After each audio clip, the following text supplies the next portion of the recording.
Good afternoon, Dr. Sharma. Welcome once again to another session on mental health. Good afternoon, Dr. Vasconcelos, and to all of those persons who listen to our videos on YouTube. Thank you very much. Well, Doc, today is June 24, 2020. As of right now, we have approximately 9.2 million people infected with COVID-19 worldwide, and over 477,000 deaths. In the US, we have about a quarter of those infected, and we have, I believe, over 123,000 people dead. As we are in the middle of this pandemic, and we are seeing some very negative conduct by some individuals at all levels. Would you please share with our audience what is psychopathic personality disorder? So, in terms of the diagnosis, we don't actually have a DSM-5, which is a classification system we use in psychiatry for psychopathic personality disorder in itself.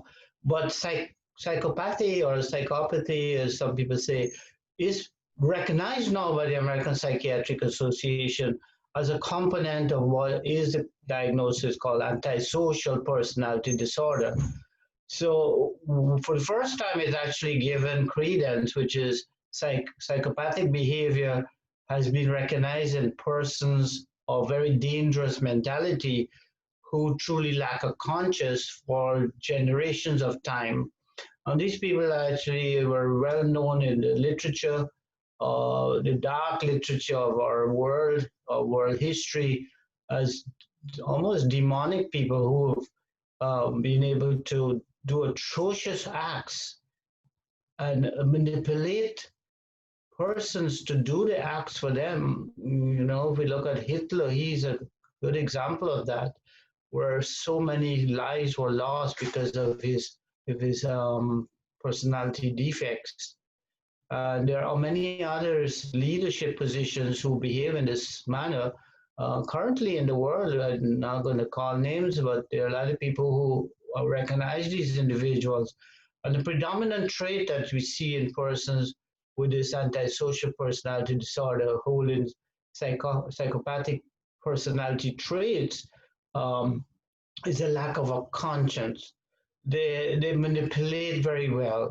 There's a dark triad, which is called the triad of narcissism, the triad of three traits: psychopathy and Machiavellism, Machiavellism, which is after the famous Machiavelli, who wrote The Prince of Darkness, that story many years back, to describe a person lacking conscience, holding meanness as part of their character traits. And those are the three main traits that we see: the meanness in an individual, the lack of conscience, which is psychopathy, and the self adoration and believing that they're the best of everyone. They have this thing in them that they think that they're God's gift to mankind, and whatever they say and do is correct, that nobody else has an opinion over there. So that's a narcissistic part of the triad. Well, Doc, if we have, for example, leaders who display some psychopathic personality, but then again, we have followers who believe some of these things that are being said, and they display a negative behavior as a consequence of listening to someone who actually, it is very easy to verify what they're saying is a lie, a blatant lie. Is there a defense mechanism to the follower that would cause them to behave in a conduct that to a rational person we would say it is not normal? Yes, there are defenses to every behavior and every type of attitudes that person carry. The person who holds psychopathic traits usually use a defense of rationalizing their behaviors that are atrocious, denial of the consequences or a denial of the feelings to it. They do lack significant empathy, and they also have, as I said, narcissistic defenses that they use. They use splitting. They use a number of pathological defenses, acting out their sexual fantasies that they may have of harming others. So they use a number of these defenses. Now, the persons who are influenced, they tend to have problems in their own self development, usually persons who are easily manipulated. So they have maybe passive aggressive traits. They may have on this line aggression towards others, hostility that they cover up. And these individuals allow them to act out in those hostile feelings that they pretend that they don't have. They actually may carry we talked about this in a different program recently about deep-seated feelings of anger and repressed feelings of hostility. They may carry some kind of brain defect because the studies are showing now, the PET scans and the MRIs are showing that persons who carry antisocial personality disorders with significant psychopathic traits, they actually have problems in parts of their frontal lobe where they have problems in their um, judgment and control, impulse control. They can have control. These people are actually the person who are more psychopathic can actually have more control than the people that they manipulate. So they will exercise their power through manipulate, and the people who become their utensils, so to speak, are the ones that they use to carry out their actions, their evil actions. And these are people who are in leadership positions who are influencing the minds of others. And the person that they're influencing are people who are in need of being linked to somebody who they see as important or in a reverence position. So many would say, why would sensible people end up in Jim Jones' camp in our country in those bad years of our dictatorship that we had in Guyana? Why would they join this Jim Jones man and end up, most of them, dying through suicide? Mass suicide at his instigation. In actual fact, many of them didn't voluntarily want to commit suicide. We know that. But they were forced to be part of it.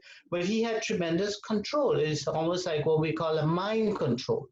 And the human brain is influenced. There are persons who want to be in a group of similar nature to feel a sense of power, a sense of importance. And most people, sadly, who follow these psychopathic leaders are people of not great inner strength.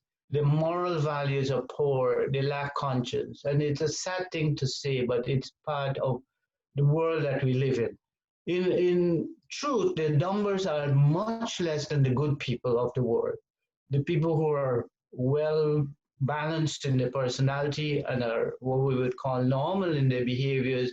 They control their aggressive impulses. They handle things through dialogue and communication, which as humans we should do, are able to control themselves. But the bad ones who carry these negative traits, while it's a smaller number, if we look at the population in terms of people with personality disorders, which are significantly affecting others, we're talking about 1% of our population. But 1% of our population is still a pretty significant number if we look at the population the size of India or the USA.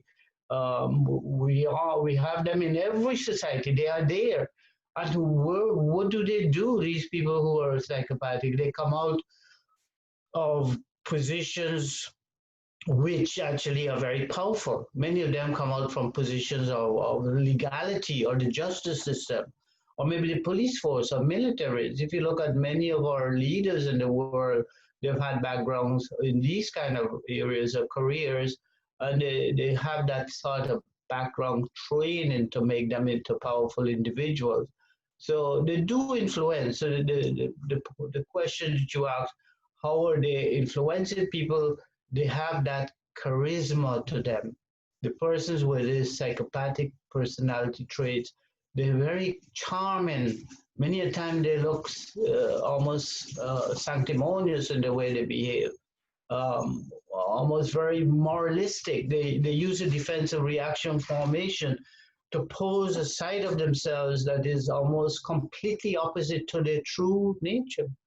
And you don't see the true nature until you actually are able to live with these people. You actually know what they are truly, that they're extremely dangerous people who move from one type of behavior to the next. So then they're never in a stable situation. They're very smart in using words that can manipulate the persons that are attracted to them.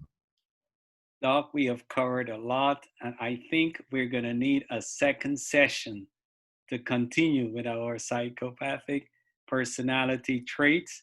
And thank you once again.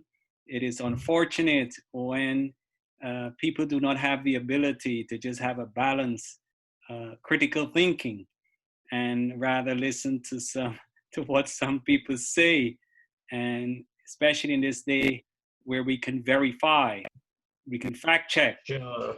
So, but thank you very much, Doc. We look forward to part two. And any final thoughts before we conclude? Well, Dr. Vasconcelos, I think this is a very timely program in the sense that we're seeing in many countries persons acting out behaviors, aggressions against each other, against their fellow men, and using deep-seated hate feelings against somebody for racial aggressive behaviors, other hate crimes that we see manifest. So it's a timely program. It's a bit of a dismal program today in the sense that we're talking about something that doesn't seem to have a cure. That if persons are being influenced, is there a way to change them? As you say, the facts are there, the reality is there, and yet somebody chooses not to see that. Does that happen to human beings? Absolutely, because we can self-deceive. We can trick ourselves into believing something that is absolutely untrue. And what can we do about it? I'm looking forward to talking a bit more about can we make a change so that our people in our society be better to each other, to our children, to the future. The future is waiting for us and we're destroying it through greed, through materialism, through narcissism, through lack of conscience, through damage to our brains that are affecting others. So I hope that we can talk a more positive light next time that we meet.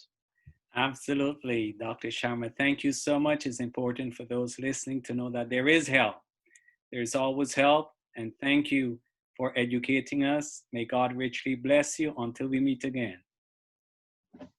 Thank you, Doc.